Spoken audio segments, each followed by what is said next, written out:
एक शिष्य की अंतर यात्रा और 8वां भाग। माँ अमृत मुक्ति और माँ दिव्य गंधा। हैप्पी नव संन्यास बर्थडे टू माँ दिव्य गंधा एंड माँ अमृत मुक्ति। आप इनको तस्वीर भी दिखा देते हैं। ये देखिए जी, माँ अमृत मुक्ति और माँ दिव्य गंधा की। हालांकि इनकी तस्वीर बहुत कम इसमें डाली है, फिर भी मैंने सोचा कि भाई पुस्तक जैसी है वैसी की वैसी बताऊं तो आसान रहेगी बात। तो माँ अमृत मुक्ति और माँ दिव्य गंधा को नव संन्यास के जन्मदिन पर हार्दिक शुभकामनाएं, ढेरों बधाई।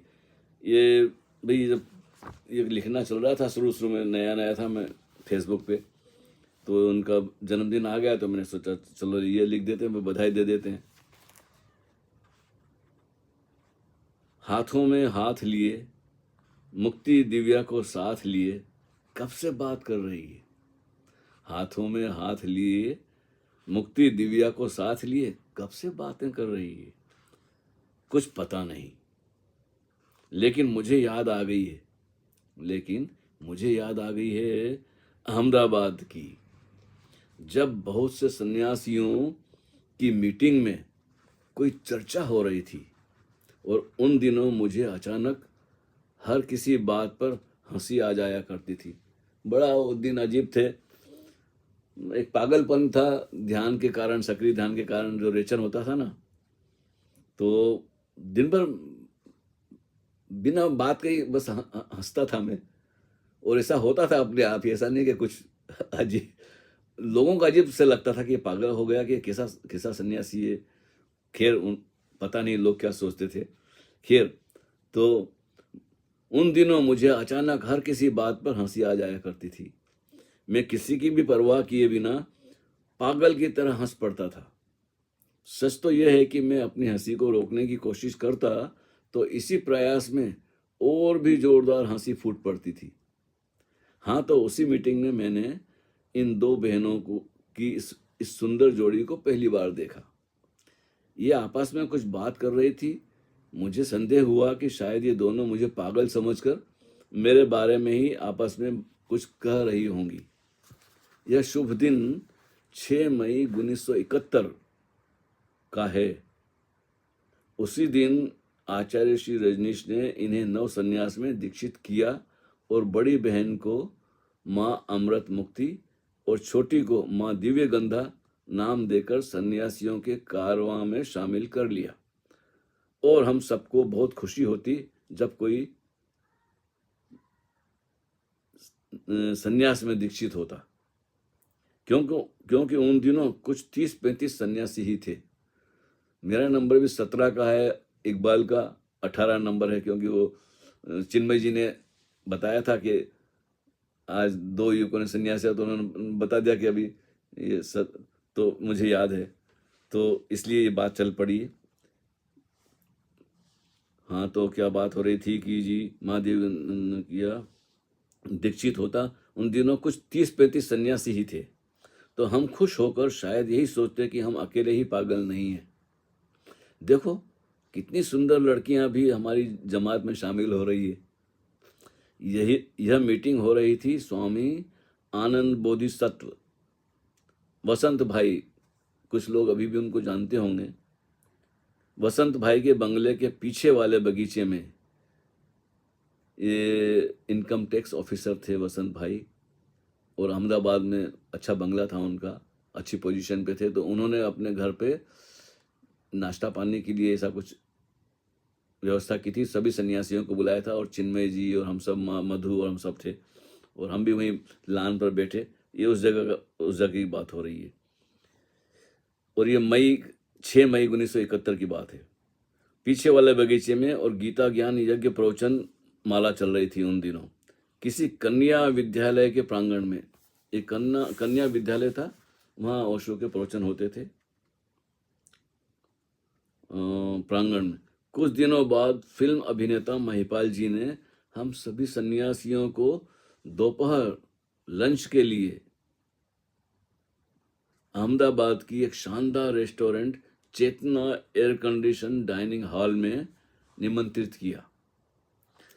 इसी दिन ओशो का नया नाम भगवान श्री रजनीश हुआ और फिर भगवान रजनीश यह नाम सभी अखबारों में लोगों के बीच चर्चा का विषय बन गया। रोज सुबह प्रवचन और ध्यान के बाद हम सभी सन्यासियों की कीर्तन मंडली शहर में नाचती गाती हुई 2-3 घंटे भ्रमण करती और रजनीश आए आनंद लाए की धुन हमारा प्रमुख गीत बन गया था। इसके बाद भोजन और विश्राम, फिर शाम को प्रवचन और ध्यान, यही गतिविधि विशेष कर हुआ करती थी। उन्हीं दिनों से माँ दिव्य गंधा और माँ अमृत मुक्ति की नव संन्यास यात्रा शुरू हुई। बहुत सी मुश्किलों के बावजूद भी इनका संकल्प, ध्यान, प्रेम, समर्पण वैसा का वैसा ही है और आज भी पूरे सप्ताह के 7 दिन, वर्ष के सभी दिन रात ओशो के संग साथ हैं। ओशो के प्रेम में रंगी हुई ध्यान, प्रेम और समर्पण की एक झलक का दर्शन दिव्य गंधा जी को देखते ही हो जाता है। 1965 में राजकोट में ओशो को देखा, सुना और प्रवचन के बाद उनसे मिली तो बेझिझक आचार्य रजनीश जी से कह बैठी, मुझे आपके साथ ही रहना है। ये दिव्य गंधा ने जब 1965 में प्रवचन में मिली थी उनको प्रवचन के बाद, तो मुझे बताया तो मुझे आश्चर्य हुआ।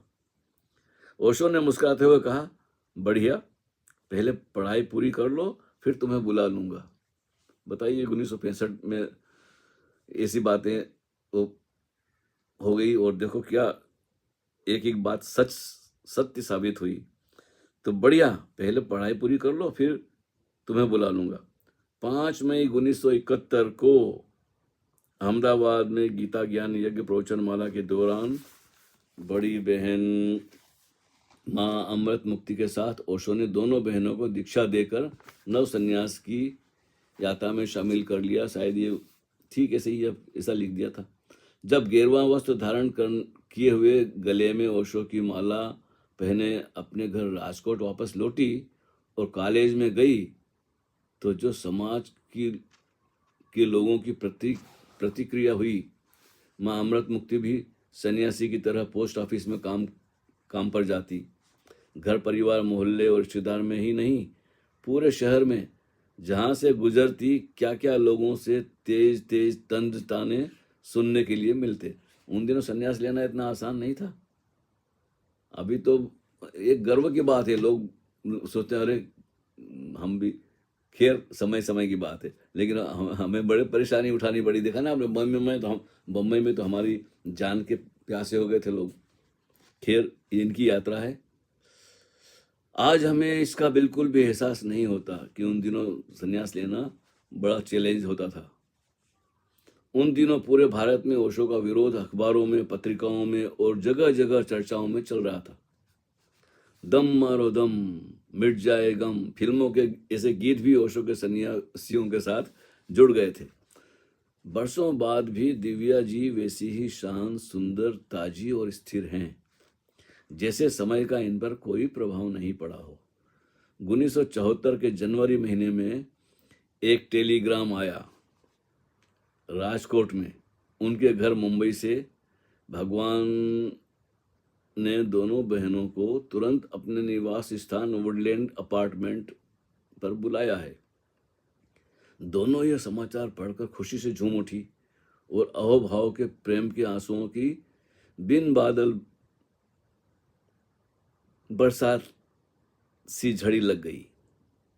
घर में माँ ने, बड़े भाई भाभी ने बहुत रोका कि नौकरी छोड़कर, हम सबको छोड़कर यह अचानक कहाँ जा रही हो। लेकिन प्रभु की प्यास जब ऐसी गहन हो तो दोनों प्रेम दीवानी कैसे रुकती। देखिए कितना बड़ा चैलेंज होता था उस समय। न तो मीरा को कोई रोक सका, न इनको ही। ऐसा अज्ञात में छलांग लगाने का साहस तो बहुत कम लोगों में होता है। इस बीच माँ दिव्य गंधा और अमृत मुक्ति बराबर माउंट आबू मुंबई, अहमदाबाद के ध्यान शिविरों और प्रवचनों में भाग लेती रही। मतलब ये 1974 की बात है, और उसके पहले मतलब कि सोचो ना, 1965 से लेकर तो जहाँ भी इनके ओशो के प्रवचन होते थे वहाँ पहुँच जाती होंगी। खैर, इस बीच माँ दिव्यगंधा माउंट आबू, अहमदाबाद के ध्यान शिविरों में प्रवचनों में भाग लेती थी। सारी कठिनाइयों के बावजूद भी ओशो के संपर्क में ही रही। घर वाले इनके भगवा कपड़े छीन लेते, चुरा लेते कि इस उम्र में ये कैसा पागलपन है। बात बात में टोकना, अखबार में लोग भगवान रजनीश के बारे में क्या कहते हैं, वगैरह वगैरह। क्योंकि इस उम्र में भारतीय युवतियां शादी ब्याह के सपने देखती हैं, घर बसाने, बच्चे पैदा करने की सोचती हैं, और ये सुंदर पढ़ी लिखी लड़कियां सन्यासियों में शामिल हो गई। और जो भगवान रजनीश हर जगह बदनाम है, उसके पास अपना घर छोड़कर जा रही है। आश्चर्य की बात तो सदा हमें यह लगती है कि जिन लोगों ने ओशो को देखा नहीं, सुना नहीं, कोई किताब तक नहीं पढ़ी, वो भी कभी प्रश्न नहीं पूछते। सब ढोंग है, पाखंड है, ऐसा कोई सन्यासी कपड़े पहनने से नहीं हो जाता। हमें भी सलाह देते थे लोग कि वैसे थोड़ी है कि, लेकिन उन्होंने कभी ओशो की कोई किताब नहीं पढ़ी, ना कभी सुना, ना कभी देखा, ना कभी मिले। लेकिन कहीं मिल जाते तो बोल कि तुम्हारा दिमाग खराब है, ऐसा कोई सन्यासी होता है, गुफा में होते हैं सन्यासी, हिमालय में होते हैं, ऐसी ऐसी बातें हमें सुनाने, तुम सड़क पर घर में रहते हो। यही बातें हर कोई बिना सोचे समझे कह देता। मुंबई आई तो ओशो ने अपना भोजन, चाय, नाश्ता बनाने के लिए इन दोनों बहनों को रसोई घर सौंप दिया।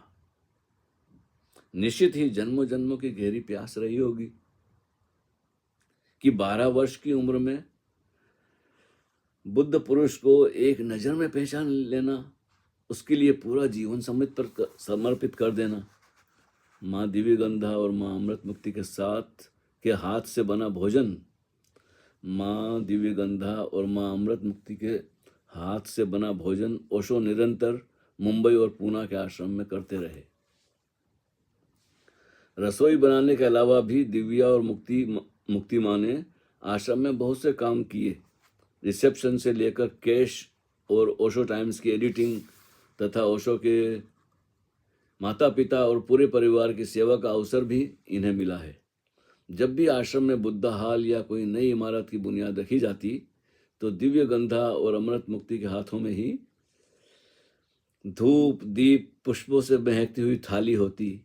नींव का उद्घाटन सदा ही माँ योग लक्ष्मी इनसे ही करवाती। हाँ, ओशो जब अमेरिका की जेल गए तो माँ अमृत मुक्ति के हाथों में भी हथकड़ियाँ पड़ी थी, और उसके बाद ओशो की विश्व यात्रा के दौरान भी माँ अमृत मुक्ति ओशो के साथ ही रही। ओशो जहाँ भी ठहरते सबसे पहले मुक्ति अपने रसोई घर का सामान समेटकर चेक करती। ओशो का नाश्ता, लंच, डिनर, चाय पानी वगैरह सभी मिर्च मसालों की पुड़िया भी संभाल कर रखती। माँ अमृत मुक्ति ने ओशो के सानिध्य का अमृत खूब चक्कर पिया है। अभी भी देहरादून में सुबह से शाम तक ओशो ओम बोधिसत्व आश्रम का संचालन, ध्यान शिविरों का आयोजन तथा देश विदेश से आने वाले प्रति माह 100-150 ओशो प्रेमियों के लिए सुबह की चाय और भोजन से लेकर रहने तक संन्यास उत्सवों, सेलिब्रेशनों की पूरी व्यवस्था इनके द्वारा ही होती है। इतनी व्यस्तता के बीच भी शांत, स्थिर और हंसते गाते रहना, नाचते रहना बहुत बड़ा चमत्कार है। यह एक जीवंत और उत्सवपूर्ण झलक है ओशो के नए मनुष्य की, जो अब पृथ्वी पर हर एक गांव में, शहर में धीरे धीरे उभर रही है। ये उनकी अपने, वो तो मैंने कई बार कोशिश की दिव्या से और माँ मुक्ति से वीडियो बनाने की, लेकिन वो बोलते नहीं, हमें कुछ नहीं बोलना है, हमें कुछ नहीं करना है। मैंने सोचा नहीं था कि मैं इतनी बातें कहूँगा। मैंने तो सिर्फ जन्मदिन की बधाई देने के लिए लिखा था, तो मित्रों को बहुत पसंद आई बात। और किसी ने पूछा कि भाई और बताइए, ये सिर्फ जन्मदिन की बधाई दे दी 4 लाइन में, ये कौन है, क्या है? तो फिर मैंने उस समय जैसा उचित लगा मैंने लिख दिया। तो ये था 8वां भाग, और अब इसके बाद 9वां भाग भी पेश होगा। धीरे धीरे पूरे संस्मरण जो 4 भागों में है आपके साथ में शेयर करेंगे। हरि ओम तत्सत।